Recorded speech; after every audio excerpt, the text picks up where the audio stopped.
I still hear those words echoing in my head, whispered under her breath as we checked into our hotel room. "This is the basic package, my ex would have chosen luxury."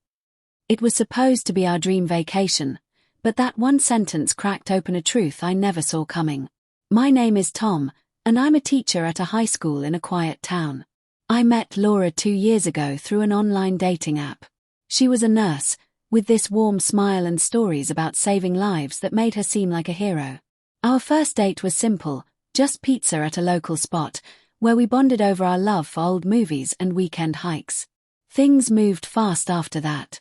Within months, we were spending every free moment together. I proposed last winter during a snowy walk in the park, and she said yes with tears in her eyes. Life felt steady and good. We shared a small apartment filled with her nursing books and my stacks of graded papers. Mornings meant rushed breakfasts, her packing lunches for both of us, me kissing her forehead before we headed out. Evenings were for unwinding on the couch, planning our future, a house, maybe kids down the line. We argued sometimes about budgets or family visits, but it always ended with apologies and hugs. I felt secure with her, like we'd built something real. Trust came easy. She'd talk openly about her past, including her ex, Mike, who she said was controlling, and they'd split amicably a year before we met. Little things started to shift a few months into our engagement. At first, I chalked it up to wedding stress. Laura would mention Mike in casual conversations, like when we were picking out furniture. "Mike always insisted on leather couches," she'd say with a laugh, but her eyes would linger a bit too long on the pricier options. I'd smile and suggest something affordable, thinking it was just nostalgia. Then there were the late-night texts. Her phone would light up after we'd gone to bed, and she'd check it quickly, muttering work shift change before turning over. I believed her because her job was demanding. One time, I glanced over her shoulder while she scrolled social media, and I saw Mike's profile pop up in her recent searches. "Just curious about old friends," she explained when I asked, brushing it off. In my mind, I told myself it was harmless. Everyone checks on exes sometimes, right? But doubt started whispering, especially when she'd compare our plans. "Mike took me to Europe once," she'd say dreamily while we discussed honeymoon ideas on a budget. I pushed it down, focusing on how she still held my hand tightly in public, how she'd surprise me with my favorite coffee. We saved up for this vacation to celebrate our engagement, a week in a beach resort in Mexico. It wasn't extravagant. I booked what we could afford, a standard room with ocean views, all-inclusive meals. We were excited packing our bags, her giggling as she folded bikinis, me teasing her about sunscreen. The flight was smooth, filled with talks about snorkeling and lazy days. But from the moment we arrived, something felt off. At the check-in desk, as the clerk handed us our keys, Laura scanned the lobby with a slight frown. That's when she leaned in and whispered those words about the basic package and her ex. I froze, pretending I didn't hear over the lobby noise, but my chest tightened. "What did you say?" I asked lightly, forcing a smile. She shook her head. "Nothing. Just tired from the flight." We headed to the room, unpacked, and tried to settle in. That night, over dinner at the buffet, she picked at her food. "The portions are small," she commented. In my head, I wondered if she was thinking of fancier places Mike might have chosen. The next few days blurred into a mix of sun and unease. We'd lounge by the pool, but she'd sigh during quiet moments.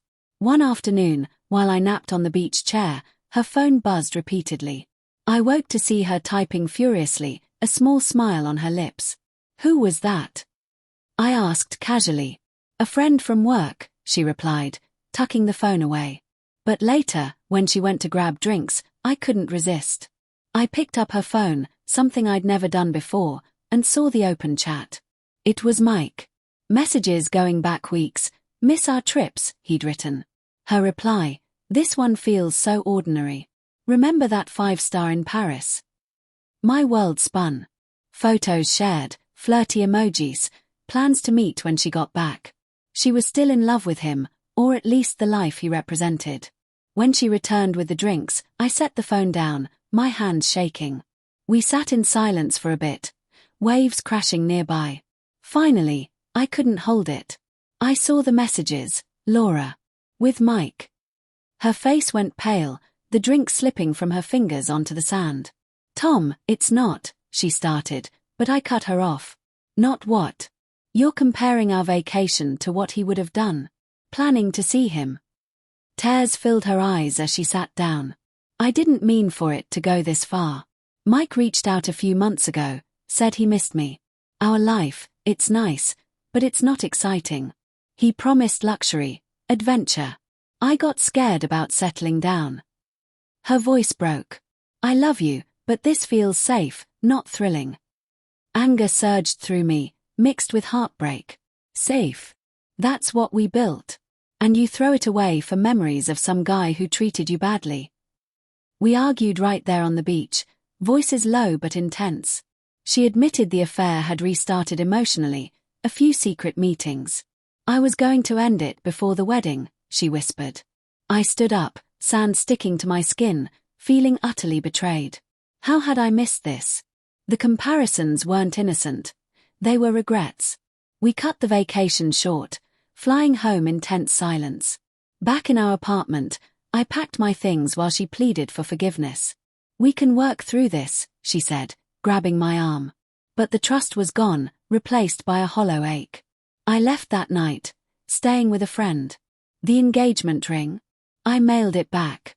No big revenge, just a clean break. Therapy followed, long talks with buddies over beer, rebuilding my sense of self. Laura tried calling for weeks, but I blocked her, choosing peace over pain.